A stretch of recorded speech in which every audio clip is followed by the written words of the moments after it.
Welcome to the Truth Podcast. I'm your host, Hany Rambod, and I'm here to give you guys what you want, which is it's Q&A time. It's Nationals weekend here in Irving, Texas. Nationals is less than 10 minutes away from the Evagen headquarters, and we had just gotten back from Dubai. It's been a crazy, crazy year this year. Olympia was awesome, and then we came into a trip to California, then right to Dubai, going back to California, getting ready to announce with my wife the Nutrition Palace transformation. So for those of you that are in the Bay Area and have been to my wife's store, Nutrition Palace, we are doing every year, she does a transformation contest. It's a 6 weeks transformation. You can turn around and sign up for a chance to win, and you get your diet, training, and nutrition custom-made program, and you get to come in and get your in-body, get your body fat checked. But this year, she's doing something a little extra special. Not only does she give the best price of the year for her transformations, it's only $200, but you're also going to get a chance to win prizes, win cash, and now she's going to open it up to all the people that DM so from around the country. So if you have the ability to come in, great. If you don't, I do want to let everybody I know out there, go to the Nutrition Palace Instagram page, throw in a DM if you want to participate in the challenge. It starts the beginning of January. It goes on for 6 weeks, and you do get a training, nutrition, and supplementation program from the amazing staff over at Nutrition Palace. They're all NASM certified, and they're going to help. And we're going to overlook all of the programs that the staff is going to put together. But she does have an amazing staff over there, and she has them all NASM certified, so which is going to be great. So if you're interested in doing that, go ahead and head over to the Nutrition Palace IG page and tell them that you're interested, and she'll go ahead and send you the instructions on how to sign up for the transformation. But enough of that. Now let's get to the Q&A. I got the guys in the studio here laughing. We're busting up because I didn't take any brain builder today, and I can feel it. So you guys, I'm a little slow, so bear with me. But we were going over these Q&As, and honestly, a lot of people are trying to bust my balls right now, and we'll get to that. You know, we got Miracle Bear who chimed in, so we're going to definitely get to his question here. But all right, let's go ahead and get this thing started here. First question: can cardio destroy muscle building? Absolutely. So if you guys overdo cardio, if you're under eating, overtraining, overdoing cardio from any aspect of your preparation while getting ready for a show, can it eat you up? Absolutely, it can. So that's why you always start off with 20 to 30 minutes of cardio, work your way up. And it doesn't have to be fasted. That's the other question I get a lot. Does it have to be fasted? No, it doesn't. Now, in the prep, we usually add fasted cardio a couple weeks into a prep at 12, normally closer to 16 weeks out, 14, 16 weeks out. And then what we'll do is we'll increase cardio up to about 30 to 45 minutes and then start adding in a second session. But will it destroy your gains? Absolutely, especially if you undereat or you're just not resting properly. So if any of those programs your program is out of sync, you will eat up your muscle, especially if you go too hard on your cardio as well. So look at runners. Runners are just very, very emaciated, and they're very, very, they're lean, but they don't hold any muscle. You look at a sprinter, different fibers are being fired, and they're doing very short durations of, sprinting and cardio in general. Long distance runners, because they're just on there for so long. So try to keep it 30 to 45 minutes maximum a time. And then if you really, really out of shape, sometimes you're going to have to go up to an hour of cardio up to twice a day. But the key is trying not to get so far out of shape that you have to do that. You want to try to stay in that 20, 30-minute range up to maximum 45. And then if you have to throw in the second session of cardio, then do so. Another question that I had that was a follow-up question was what to take pre-cardio. I mention this all the time. I'm a huge believer in carnitine. I make Carnigen, 2 different versions. I do a liquid version as well as a powdered version. So again, it's personal preference. but carnitine is great. Definitely want to stick to at least 2 grams up to twice a day. And I like to use stimulant-based fat burners. I make 3 or 4 different kinds. I make liposide in a powder, which is IR. I also make liposide, the extreme pill, and then I make a liposide non-extreme. So it's very self-explanatory. The extreme is stronger stimulant for those that have the ability to take higher amounts of stimulant and need it because they've just been their body's acclimated to caffeine. And then for those that would like to be able to adjust accordingly and they want it to hit faster, the IR, which is the instant release powder. So mixing those two together, fasted, first thing in the morning is great. Some people also like to use a pump product a little bit later while they're still utilizing the caffeine from the pre-cardio fat burner. Again, that's a great way of doing it so you don't have to go back into a stim-based. So you don't want to sit there and hammer your caffeine. So when you're doing caffeine, try to stick to between 200 to 400 milligrams a day. Try not to go too much higher than that if possible, and use it for shorter durations. Again, prep, you got to use it a little bit longer because it is prep. You're getting ready for shows. But in the off season, 4 to 6 weeks, and then taking some time off, and then just switching to non-stim fat burners like, just running the carnitine by itself is a great idea. Next question. Oh God, here's a good one. What should I do to avoid constipation during my prep?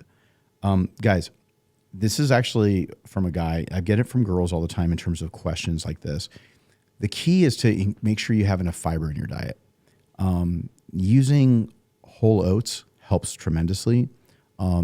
Using potatoes that are higher in fiber, so like using sweet potatoes, yams, things of that nature are going to really help. Also, making sure that you're just getting that roughage from your vegetables. So broccoli, cauliflower, adding that in is going to help tremendously. But also, one of the reasons why I made Light and Tight was because of that as well. So if you need that extra help, that's my go-to. I use it for all my athletes. Just helps with the bowel movements, especially when you're on low carbs. So again, make sure that you're drinking enough water because that can also really bind you up. Make sure you're having enough fiber. But then if you need that extra help, and if you want to, sometimes you can also take a fiber supplement if you like. But some people get really gassy and bloated from fiber supplements. But what I did with the Light and Tight is I added in ingredients that were going to help with not being a laxative, but just really helping with just overall bowel movement. So that's what I did on that.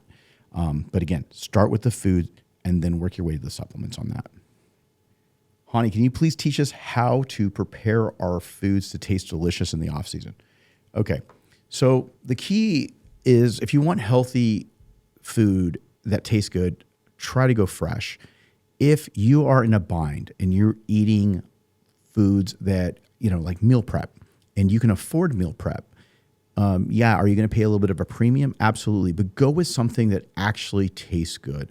Again, my personal preference right now is I've used a lot of different meal prep companies, and I'm in the same category. I have a lot of just to do during the day, and I have a lot less time. So it's very important for me to have things ready for me.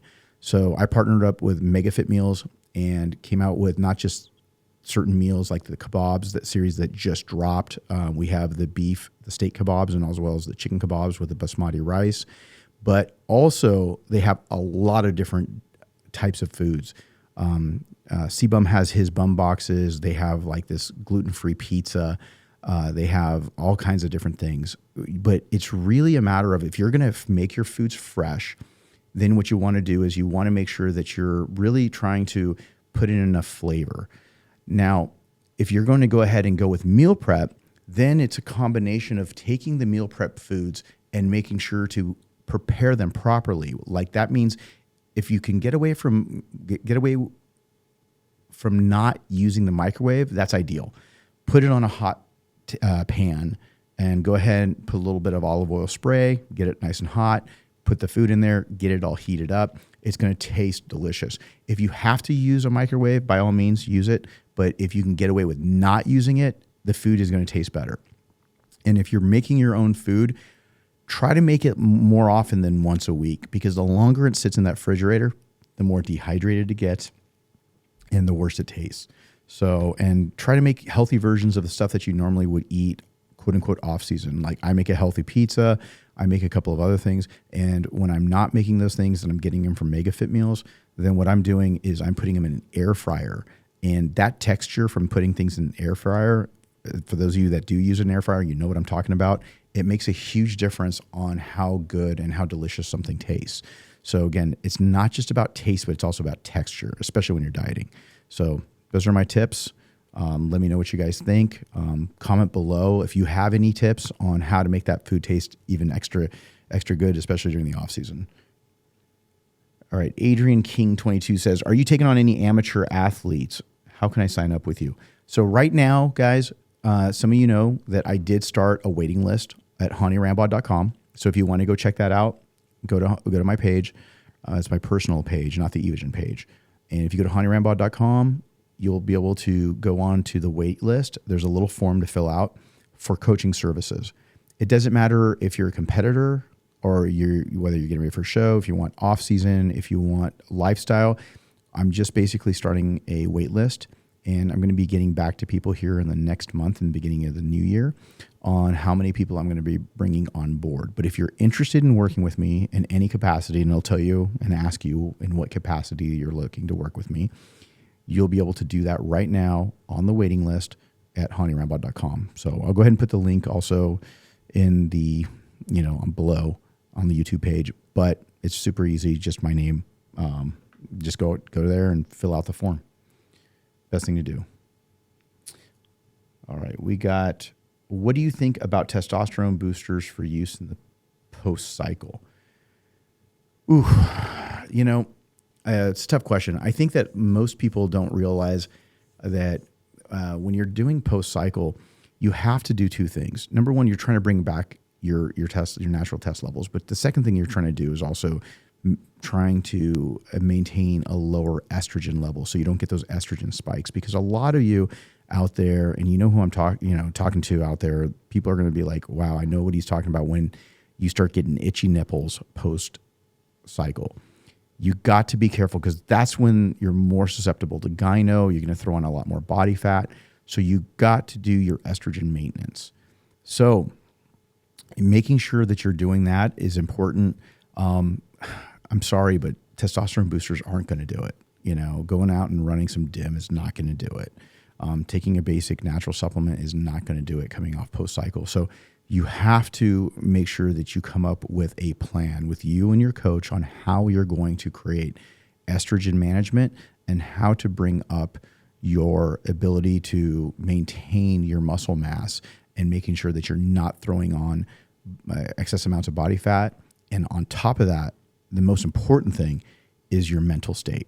When your testosterone goes down and your estrogen level's high and your ratio is completely out of whack, you're going to end up feeling horrible. It can lead to depression. It can feel, like literally, I know people who stopped competing forever because they just didn't know how to create a plan post-cycle. So whenever you're doing something, remember to have a proper plan in place. And you're going to need, every person's a bit different depending on what you did. So there's no blanket, hey, go ahead and just do this, right? Whether it's an HCG / Arimidex / Nolvadex / there's a bunch of different ways to skin that cat. But it really depends on what you were doing, your body weight, also what you just did. It's really, really important. So there's no blanket like, here, just do this. But it's a combination of the things I mentioned and some things I haven't. But the key is to make sure that you have a plan going forward. And you need to have that plan, because if you don't, you have no business playing around in this stuff. So make sure you have a PCT plan post-cycle so that you can be able to really make sure not only you can maintain all of your gains, but you can also not go backwards, because a lot of people do. All right, this next question is from a 24-year-old female, Selena. So Selena says, as a 24-year-old girl, how can I deal with my emotional eating? Any practical advice would be appreciated. Okay, so Selena, when it comes to eating, the emotions of eating are usually things that most people crave, whether it's women, men. It's usually sugar and salt.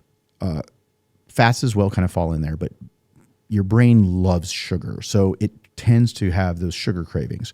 So the key is to understand exactly when those are triggered, right? Usually every day at night, most people, men, women, will go for the cookies or the chips. Again, salt, sugar, and they'll try to reach for those in the pantry. The key is to not have them if possible. Some people end up having to go digging into their kids' snacks or chips or their cookies. The Girl Scout cookies are getting attacked late at night. And one of the things that you got to really do is make sure that some of those things are just not around you. Like keep them away. Don't have them in the house. The second thing is just the emotional aspect of it. Those highs and lows are usually taken care of if you're training regularly. So if you're sleeping, you're hydrated, and then you're able to burn off a little bit of that anxiety instead of trying to reach for things that fill in those cravings so that you don't end up becoming that emotional eater. If you can become an emotional lifter instead of an emotional eater, you're going to get a lot of benefit from that. So try to focus on taking your stress out in the gym and not in the kitchen. So that's my advice to you, whether you're male or female. Again, you're susceptible to this. Try not to emotionally eat. Try to focus on being able to get your butt in the gym, burn it off, and then you're less likely to eat shit food post-workout because now you're staying in that healthy zone, that healthy mindset. And now you're able to go out there, have a protein shake, and then now all of a sudden that took care of some of your cravings. And an hour after that, you can turn around and have some clean, healthy food, whether it's chicken, whether it's beef, rice, salmon, things of that nature. So key is to try to get in there and burn it off in the gym. All right, next question is from the man himself, Miracle Bear. Urs. And Miracle Bear says, why didn't you consider getting a hair transplant along with Cbum? Smiley face. So, Urs, I have a lot to transplant. Chris, not so much. But it's hilarious you said that because I was joking about it with my wife after Chris did it when we were all in Dubai talking about it. And he was going to be on his way with the crew out to Turkey to get his hair transplant. So my wife was teasing me about it. But the nice thing about it is I have this beautiful shaped head. So therefore, if I had a screwed up head, I would definitely consider trying to cover it up. But you know what? It's not too bad. And I don't even know where I'm going to transplant from. Probably my back, Like, they're going to let me know if anybody knows out there if they can transplant, back hair, shoulder hair, arm hair to your head, because I'm going to need to get some extra donor hair. Maybe Urs, maybe you can, you got a good head of hair. I might have to use you as a transplant donor. So that's funny, though. I hope you're doing well, brother. All right, next question is from Ramez. Ramez says, why don't you participate in competitions yourself? You are still too young. Well, for those of you that don't know, I did compete. I was competing in all the natural shows that I could do in the NPC in Southern California. I did the Ironman naturally up until I got hurt, had my knee, ACL was torn, and my knee eventually had to have surgery and get it fixed. But when I started doing my competitions, I was coaching and competing at the same time. And then I went 100% into coaching. And so, if I ended up going back into some kind of competitive thought process, it would definitely take away from everything else I do here at Evogen or on my coaching and all the other things that I'm working on, all the other projects. But the nice thing about having the gym here is actually just being able to train. I got this amazing, beautiful Panada equipment, and I have the ability to change the station, listen to my own music, being able to walk over to my office that's only like 100 feet away from my gym, which is great. But I don't know. Plus, I wouldn't want to get all my athletes jealous if I had to step on stage next to them. They'd be bad. They'd be so upset. I'd have Hadi on one side, Derek on the other, and of course I would be in the middle. And we're all the same height too. So there you go. Yeah. All right, next question is from Brett. I think, how do you pronounce that? Riffel? Riffel? Brett asks, do you offer mentorship calls for young coaches wanting to learn and expand their knowledge? I do from time to time help out when I do my Q&A lives for my podcast, for my app. I do have that once a month, and then I do be able to answer questions for them. But the biggest thing is that I am looking to see what all of you want when I go in and look at the waiting list. So if you want to go on the waiting list and you want to say, hey, can you offer mentorship?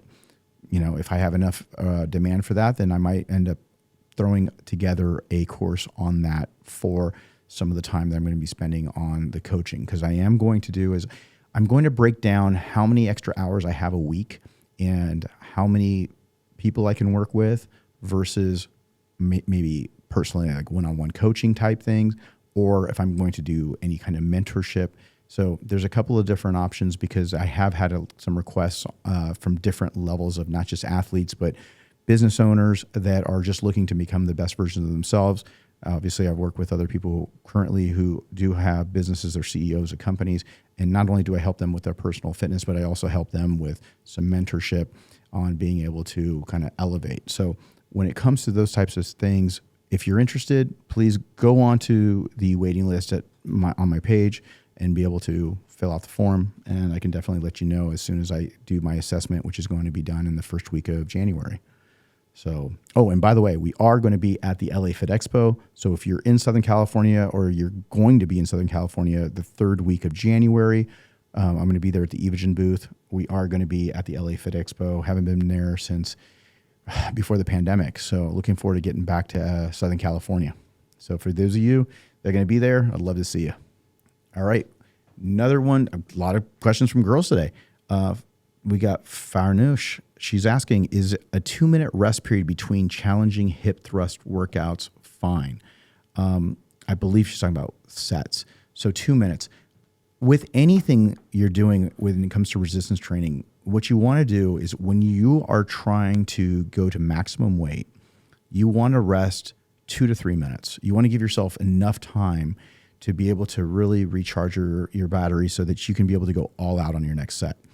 Now, if you end up going short durations, whether it's an FST7 set, which is 30 to 45 seconds, or if you're just not taking a long break, you're more likely to get fatigued. So if you're really trying to build strength, take as long as you need. Take 2, take 3 minutes, whether it's an incline dumbbell press, whether it's a squat, whether it's a hip thrust, take more time. If you're trying to create elevated heart rate and you're trying to be able to burn a little bit more calories and you're trying to get a little bit of cardio in while you're training, like a lot of the women do nowadays, then you can go ahead and take a little bit shorter time in between sets. But most of the time, girls are trying to build their glutes. They're trying to put on maximum amount of size on their glutes, and they're trying to be able to use maximum weight. So take at least 2 minutes. You can go up to as much as 3 in between sets. Nothing wrong with that. And then go ahead and really make sure you focus on your form. All right, next question. What is the best way to lower blood creatinine levels? Okay, so when we talk about creatinine, the thing that you got to remember is most people start freaking out when they go out and get blood and get their blood work done, I should say, and their creatinine is high and they didn't cut back or cut out creatine before getting blood drawn. So what I recommend is to take 3 days to a week before, cut out anything that has creatine in it, whether it's a pre-workout, whether it's just creatine, it's monohydrate itself, and try to cut it out because you could get abnormally high creatinine levels from taking creatine or a pre-workout that contains creatine. My EVP has both 3D and Extreme has creatine in it, as well as, we sell creatine and a lot of people take creatine. It's a great product, but it can abnormally show high levels of creatinine. So what you want to do is you want to make sure that you cut that out so you're less likely to have elevated numbers when you get your results back. The second thing is that if you have hydration issues, if you've been training really hard, those things can also contribute to that as well. So what I would also recommend is taking several days off just so you can have a clean slate when you go into your blood work. Speaking of blood work too, I just actually went and got mine today. So that's why if you're watching YouTube, you can see that I got a little bandage on my arm because I went out and just a couple hours ago, I ended up getting some blood work done. So it's really important you get your blood work done. I recommend it at least 2 to 3 times a year. If you're a competitive athlete, then even more so. But I'm talking about just generally 2 to 3 times a year, you should get blood work done. But the more stress you put on your body from training, taking hormones, doing anything of that nature, you want to make sure you stay on top of your blood work. So obviously, as you put more demands on your body, the more often you get your blood work done. But if you really want to make sure that there's less likelihood of things that are going to be out of whack due to training, due to taking supplements, cut them out. Cut them out. Then you make sure you cut out training 3 or 4 days before. You can train obviously later that day after you do your blood work. So you can obviously train that day. But just get hydrated again and make sure you get some food in you. And then most of the doctors want to see fasted blood get taken when you're doing lipid, because there is a case to making sure that, hey, look, when you're doing lipid at panels, fasted blood, and obviously fasted blood sugar is very, very important. So a lot of people do HbA1c, or they're checking fasted blood glucose levels. The doctors say, hey, look, fasted. So check the box and you make sure you go in fasted. But the key is to make sure that you can also stop training and taking supplements just to get, like I said, a cleaner slate on that blood work. So it's really, really important. Also, the biggest mistake I see people make regarding blood work is that, number one, they don't do it often enough. But number two, when they do it, they don't properly do their hormones. So if you're taking HRT, you shouldn't take a shot and then go in the next day and get your hormones checked. You should wait till midweek, at the very least, in midweek, about 3 or 4 days after, to be able to see where your blood hormone levels are for testosterone. Don't go in and because it's going to show up as high if you take it the next day. So wait till midweek before getting blood work if you're going to try to check your hormone levels, especially when it comes to testosterone. And so that's, again, people go, oh, well, the doctor says it's off the chart. And then they say, well, when did you take it? Well, I took it right after my shot. Well, you shouldn't have done that, because now all of a sudden you're seeing that spike in your blood work. So try to wait till midweek, then check your blood work, and then you can turn around and be able to understand how high you're really going. So again, some people will also go till day 7 or 8 if they're taking it every week, so you can see how far it's dipping or if it's still continuing to rise depending on your half-life and the ester you're using. So it can get a little complicated, especially if you're using mixes, but it's always good to be able to check and then be able to see what the graph looks like as you're taking your hormones. But don't just take it the day after, because it's going to be a waste. It's going to show high, and then you're going to be like, oh, the doctor's going to say, oh, our dose is just too high. Well, you don't even know where it's peaking out at. So make sure you are making good decisions on how you're doing your dosages of your hormones, especially when it comes to HRT. All right, guys. So let's see. We got one more question here. Okay, I lied. Not the last one. We got a couple extras because they just texted me over a couple more. Can anyone go to your gym? No. So it's a private gym right now because, like I said earlier, the nationals are going on this weekend. We have a lot of the Evogen athletes are coming in.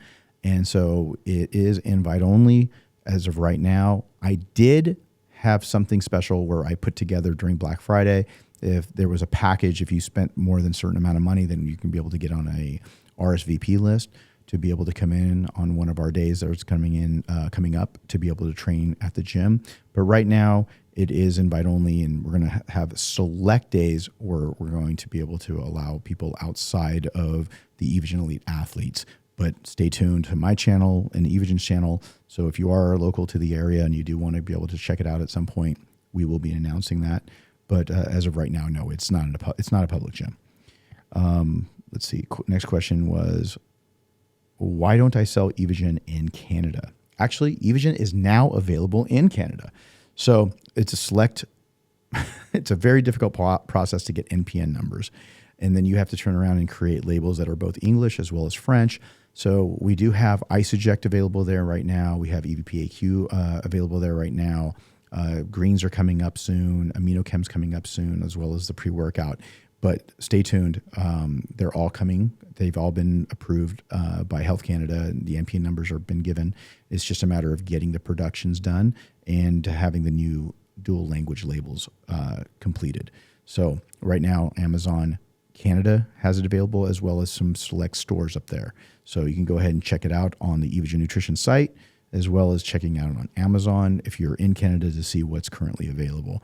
It's limited, nothing close to what we have here in the States, but it is a gigantic pain in the ass, but it is available there in select SKUs. Can you add a women's section on the FST7 app? Yeah, actually, it's a great idea. I've had a couple of requests on that. So as we're filming some new updates for the FST7 app, I'll go ahead and take that in consideration and see what, if you're listening to this and you're on YouTube, go ahead and let me know which body parts you'd like for me to prioritize, or if there's anything particular that you guys like to see, the women out there that are listening to this podcast. I know there's a few of you out there that are definitely fans of the podcast because I hear about it. And you guys tag me on your Instagram pages. But let me know on the comment section what you'd like to see for the FST7 portion of a women's section. Next question. Is Evogen hiring? Yes, it is. We have new jobs being posted. We just hired 3 new people last week. There's a lot of different things going on with the growth of Evogen since we moved here to Irving, Texas. And so, yes, we are hiring. You can go check out the jobs on the Evogen Nutrition page, as well as Indeed, and then go ahead and send over your resumes. You can go through there, or you can go to jobs@evogennutrition.com, and we're in all the departments. So again, it's all about growth right now, and we've been it's been really, really cool. Very excited, especially with the new year 2024, and we're looking forward to bringing on even more people. So if you're interested, go ahead, go jobs@evogennutrition.com. We got tons of different departments. And then if we don't have something posted and you have a certain skill set and you want to go ahead and still, present your resume, you can just do that on that email that I mentioned, jobs@evogennutrition.com. Again, guys, thank you so much. I am absolutely exhausted. I'm going to go get ready to go head over to the show here because they do have prejudging today and then the finals and then on the men's tomorrow at the Nationals. So see everybody out there. Looking forward to also, like I said, LA Fit Expo, and then right after that, the Arnold Classic. So we'll do a separate podcast about the Arnold Classic. A lot of really good guys doing it. Everybody wants to know whether Hady's doing it or not. We're going to be announcing that as well coming up. So a lot of exciting things coming out. So again, guys, thank you so much for making it such a great year for us, our athletes, and we appreciate you all. Hany Rambod, and that's the truth.